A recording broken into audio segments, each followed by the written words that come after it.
Alrighty, what is going on, everybody? My name is Blitzwinger, ladies and gentlemen. Welcome back to a brand new WWE 2K17 video. And today, of course, if you've read the title, you know exactly what we're talking about, and that is Goldberg versus Brock Lesnar. So this has been a very big kind of a hot topic issue. Now, again, keep in mind, of course, in the big scheme of things, it means nothing. It's just in our little wrestling fan bubble. But in the wrestling fan bubble, it's been a really hot topic issue of whether or not Goldberg should be wrestling Brock Lesnar. A lot of people are saying, oh my gosh, they're bringing another old guy out of retirement or whatever you want to call what Goldberg was in. And they're just having him wrestle and take up a spot of somebody who should be, you know, showcased more prominently and so on and so forth. In my opinion, honestly, I disagree with that. I think that Goldberg coming back is ultimately probably a pretty good thing, I think. Just because I think Goldberg will add that kind of big attraction match. And look, him and Paul Heyman. I saw Paul Heyman, so that's why I thought of Paul Heyman. Him and Brock Lesnar are two very big stars right now. I think the WWE clearly is struggling to establish new stars. I mean, like, look, as much as you and I might love performers like Seth Rollins and Kevin Owens and Sami Zayn, and enter another name in there, like Chris Jericho's been incredibly good right now, I think it's pretty obvious that they're having a hard time establishing high-level stars. And, hey, here you have somebody that could come in and do very well for attracting a really big audience. Because, in my opinion, based on the reaction he got in Denver, Colorado, he is very well remembered. He's very well regarded, obviously, by the fans. The fans were excited to hear him, to see him. And I think that that really proved and showed to us all that Goldberg is still very much a draw and still very much popular. I mean, he was trending all night on Twitter. Gosh, I sound like Michael Cole or something. But he really was trending on Twitter, which I think was a pretty good indicator that a lot of people were excited about it. That entire Raw was obviously built around him, and it certainly felt like it because the rest of it was kind of hot garbage. But I just personally think that overall, if they do the one match, Brock versus Goldberg, or even if they do two matches, let's say Goldberg wrestles again at WrestleMania, or the rematch happens at the Royal Rumble, or something like that. I think like the third match. Let's say Goldberg loses, and then Goldberg wants a rematch, and they could have their third final deciding matchup take place at the Royal Rumble, which would really line up nicely because, of course, many people have pointed out that, hey, maybe Goldberg versus Brock Lesnar shouldn't happen in Toronto at Survivor Series. I disagree with that because I want to attend that pay-per-view, and I'd love to see Goldberg and Brock Lesnar. So, with that kind of a selfish statement out of the way, I also would agree that it would make sense to hold off a big match like this for something like the Royal Rumble. But I think that, hey, since Brock has already lost once to Goldberg previously, why not go on ahead and have Goldberg be the one that takes the pin this time,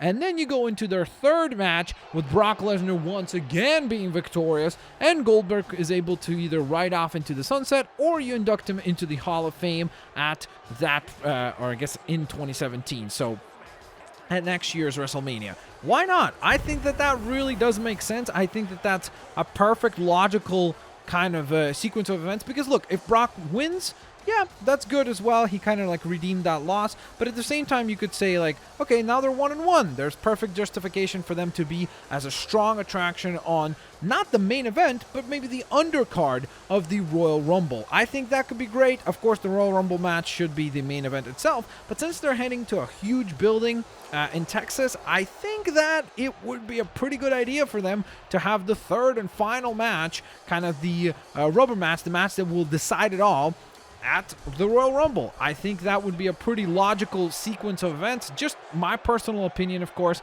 I think that makes sense, and I would love if that's what they considered to do, because I think that could be a very exciting way by which they could build up the storyline. Now, let's get to talking about the actual, like, not nitty gritty stuff, or nitty and gritty. Goodness gracious, sometimes me and the English language, we are just not friends.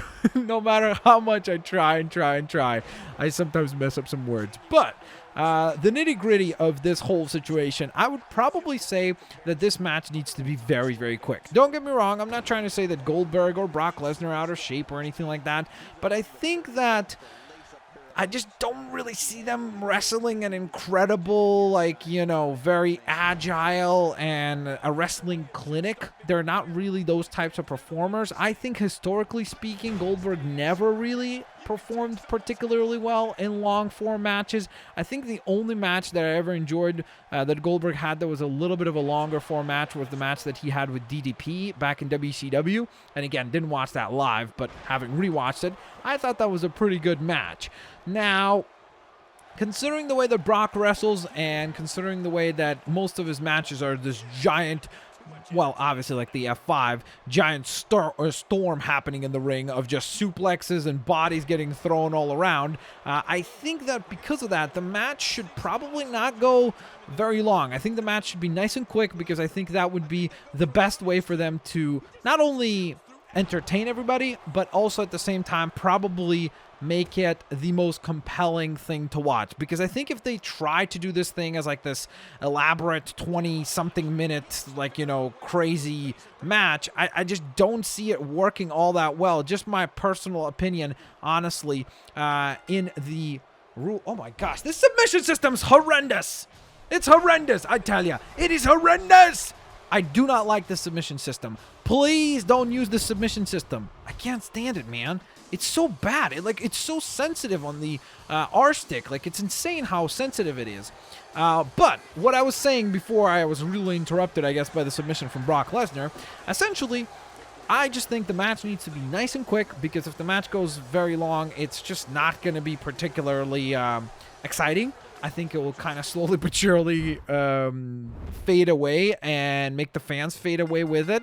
And I think that it would very much kind of kill. Goodness gracious, I can't talk today. What is going on with me? But it will kill all the momentum that there will be, hopefully, of excitement for these two titans to clash finally. So for me, I just personally think that the best scenario, obviously, no matter what, Brock Lesnar needs to win this, whether it's one match or a part of a third or trilogy match. I think that for me, Brock Lesnar wins whether it be one or two matches in a row against Goldberg.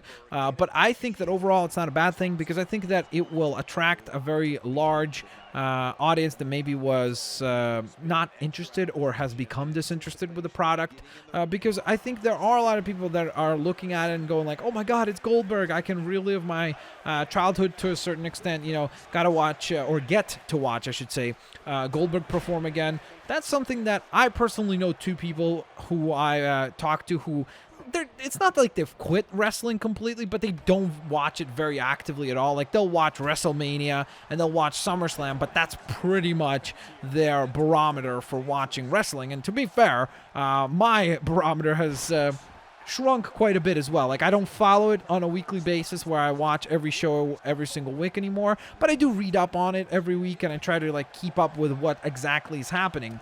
But with that in mind, what I'm trying to say and what I'm trying to get at is both of those friends have said and shown interest in watching whatever pay-per-view Goldberg will be competing at with Brock Lesnar. They have both shown interest at in watching that particular show. So I think that, again, that might be circumstantial evidence. It's not something that you could then go ahead and blanket statement to a wide general audience. But I think that there will be a certain portion of the audience that would be interested in checking out the show now that Goldberg will be on it. So I think that overall that would be a good thing, because if on that same show they have a compelling program built in for someone like, let's say, Kevin Owens and Seth Rollins, or Sami Zayn is showcased nicely, or Sasha Banks is showcased nicely, that will expose those talents then to new eyeballs. Now, of course, this sounds like the old, you know, rehash of what the WWE usually gives you, the spiel that you get from them about like, hey, well, the reason why we have somebody like The Rock headlining a pay-per-view, a part-timer, quote-unquote, headlining a pay-per-view, is because he will be able to attract new eyeballs that will then watch the other talent. I think that the WWE is definitely going through this weird phase right now, because I think that no matter how over, quote unquote, we say a talent like Seth Rollins is or something like that, you can clearly tell that, in my opinion, at least personally speaking, you can clearly tell that they are not in that kind of like John Cena level over. I think John Cena is truly the only guy on the roster who is like mega over and like is able to be that kind of high level caliber star. So I think they need to, and even John, honestly, in my opinion, has like lost some of his that pizzazz, so to speak, which is why I think he's gone off and done a lot of other stuff in the last year or so, because he's trying to, I guess, expand his horizons and maybe in some way actually get some of that sheen back onto himself, so that when he comes back into the WWE, it is a much bigger deal, so to speak. But with all that in mind, what I'm trying to get at is that what will be needed is, and what it will really come down to, and that's how it always is, to be honest, which I know sounds like a little bit ridiculous, but it will always come down to how will this be executed. I think everybody who's freaking out over this and saying like, this is the worst thing that has ever happened in wrestling, I can't believe it, another part-timer, a 49-year-old man is going to take the spot of my favorite wrestler, Seth Rollins.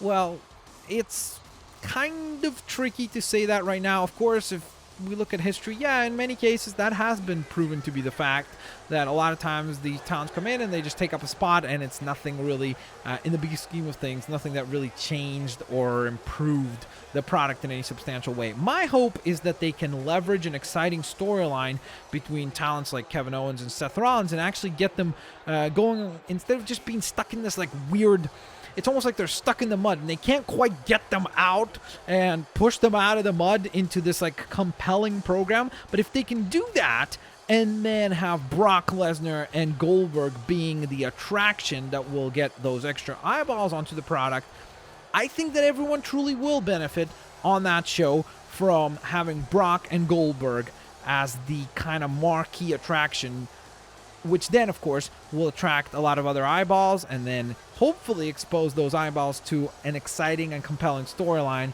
between the other talents that will be on Showcase. So that's kind of my idea about this whole ordeal.